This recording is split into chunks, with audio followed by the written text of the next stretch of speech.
Pernah gak sih kalian merhatiin vas bunga yang lekukannya unik banget? Atau mungkin kubah arsitektur bangunan yang super megah, terus kepikiran, gimana ya cara ahli matematika ngitung volume benda dengan bentuk seaneh itu? Maksudku, kalau bentuknya kubus atau balok sih gampang ya, tinggal kali panjang, lebar tinggi. Tapi gimana kalau bentuknya melengkung dan sama sekali nggak beraturan? Nah, mari kita langsung bedah materinya. Hari ini kita bakal belajar bareng gimana caranya menerjemahkan coretan matematika 2 dimensi menjadi objek nyata 3 dimensi di dunia fisik. Aku antusias banget nih buat mandu kalian ngebongkar rahasia di balik kalkulus integral. Jangan keburu panik dulu ya kalau dengar kata kalkulus. Lewat penjelasan kita kali ini, materi tentang aplikasi integral untuk menghitung volume benda putar ini bakal terasa jauh lebih sederhana, masuk akal, dan pastinya gampang banget buat dipahami langkah demi langkah. Biar nggak bingung, ini alur pembahasan kita hari ini. Pertama, kita pahami dulu konsep dasar benda putar. Kedua, kita belajar metode cakram. Ketiga, metode cincin. Keempat, ada alternatif namanya metode kulit tabung. Dan kelima, langkah mudah menjawab soal. Intinya, ada 3 alat utama nih, dan kita bakal kuasai semuanya hari ini. Oke, kita langsung mulai aja dengan bagian pertama, yaitu konsep dasar benda putar. Coba deh ubah sedikit cara pandang kalian di sini. Kita nggak lagi cuma sekedar ngitung luas area datar di atas kertas, tapi kita bakal memutar area tersebut buat nyiptain sebuah realitas 3 dimensi yang punya ruang dan isi. Poin kuncinya di sini adalah mengembalikan teori kalkulus yang kelihatannya rumit ke prinsip geometri yang paling dasar.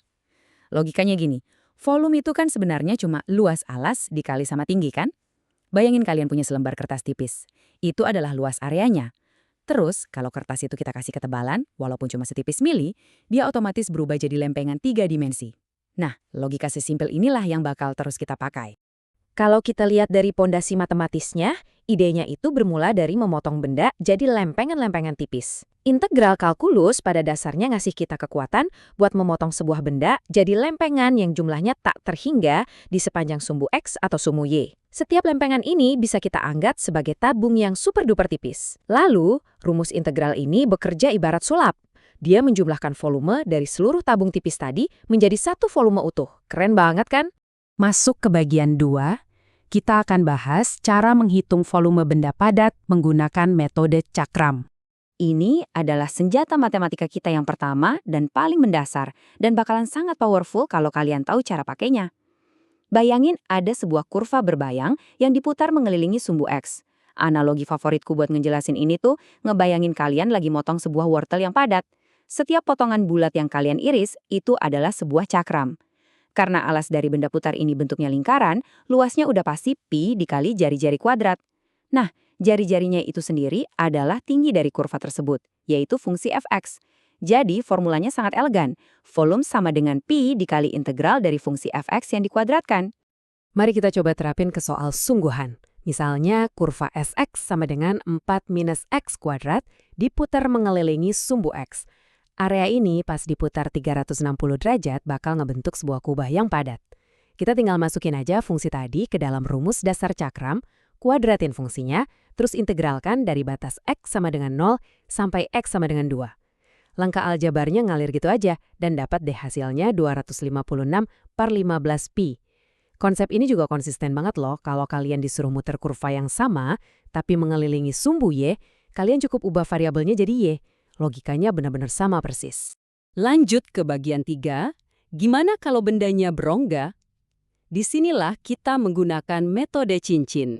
Kan nggak semua benda di dunia ini bentuknya utuh dan padat ya. Gimana kalau ada lubang atau rongga di tengahnya? Kalau cakram tadi ibarat irisan wortel yang padat, nah metode cincin ini lebih mirip kayak irisan donat atau mentimun yang tengahnya udah dibuang. Kenapa bisa bolong? Karena ada celah antara daerah yang diarsir dengan sumbu putarnya. Volume cincin ini didapat dari volume silinder bagian luar dikurangi sama volume lubang yang ada di dalamnya. Makanya, di formulanya itu, kita mengkuadratkan fungsi yang luar dulu, sebut saja fx, baru setelah itu dikurangi sama fungsi bagian dalam yang dikuadratkan, atau gx. Kadang, kalau lihat dua kurva saling tumpang tindih gitu, secara visual emang bikin ngering bayangin aljabarnya. Tapi tenang aja, biar gampang, kalian cuma perlu ngikutin 3 langkah pasti ini. Langkah pertama, selalu cari dulu titik potong dari kedua kurva itu. Ini penting banget buat tentuin batas integralnya. Langkah kedua, perhatiin grafiknya baik-baik dan tentuin mana kurva yang posisinya di atas sebagai fungsi luar dan mana yang posisinya di bawah sebagai fungsi dalam. Terus langkah ketiga, tinggal masukin ke formula cincin yang tadi dan integralkan pelan-pelan.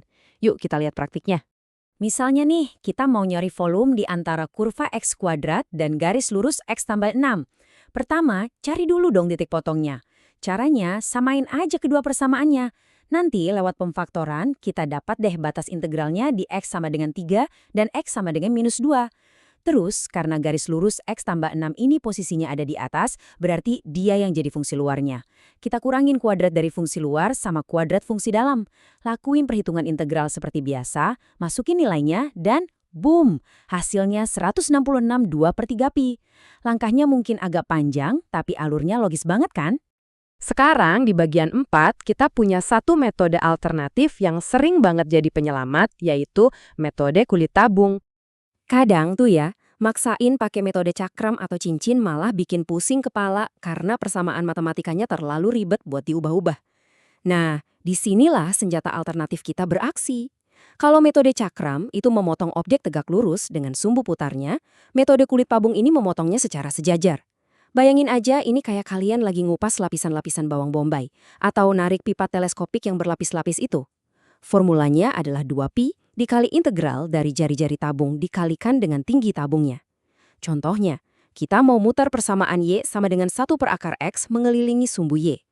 Dibandingin kalian harus repot ngubah fungsi X jadi fungsi Y yang pastinya bakal ribet banget, metode kulit tabung ini ngemungkinin kita buat tetap pakai variabel X secara langsung.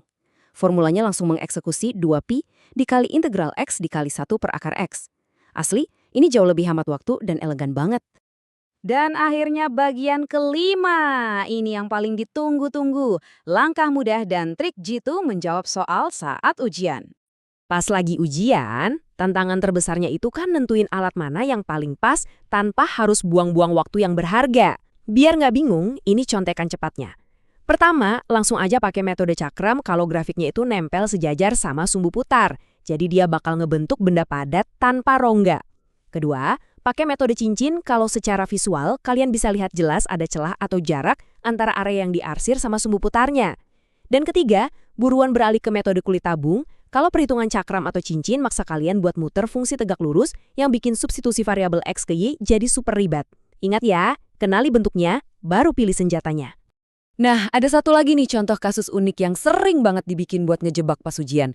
Gimana kalau fungsinya itu fx sama dengan x-2, tapi area yang diarsir ternyata ada di bawah sumbu x. Banyak yang bawaannya panik duluan begitu lihat ada nilai negatif. Tapi ingat lagi deh sifat ajaib dari metode cakram. Karena rumus volumenya itu mengkuadratkan fungsi, yaitu x-2 dikuadratkan, semua nilai negatif di bawah grafik tadi otomatis bakal berubah jadi positif pas masuk ke perhitungan. Geometrinya benar-benar diselamatkan sama rumusnya. Jadi jangan sampai posisi grafik yang di bawah sumbu ini bikin mental kalian down duluan ya. Nggak kerasa, kita udah sampai di penghujung materi ini. Dari yang tadinya cuma selembar area 2 dimensi di bawah kurva, sekarang kita udah berhasil mengubahnya, memutarnya, dan memberinya nyawa sebagai benda 3 dimensi yang terukur, entah itu bentuknya padat ala cakram, berongga ala cincin, ataupun berlapis ala kulit tabung. Setelah kalian berhasil menguasai rumus-rumus sederhana ini, alam semesta 3 dimensi benar-benar siap buat kalian bedah dan pahami. Jadi, sebelum aku pamit, aku mau ninggalin satu pertanyaan buat kalian pikirin. Struktur mustahil non kompleks apa lagi sih di dunia nyata yang sekarang volumenya bisa kalian hitung cuma dengan modal alat ukur integral sederhana ini? Teruslah eksplorasi dan sampai jumpa di pembahasan materi seru selanjutnya.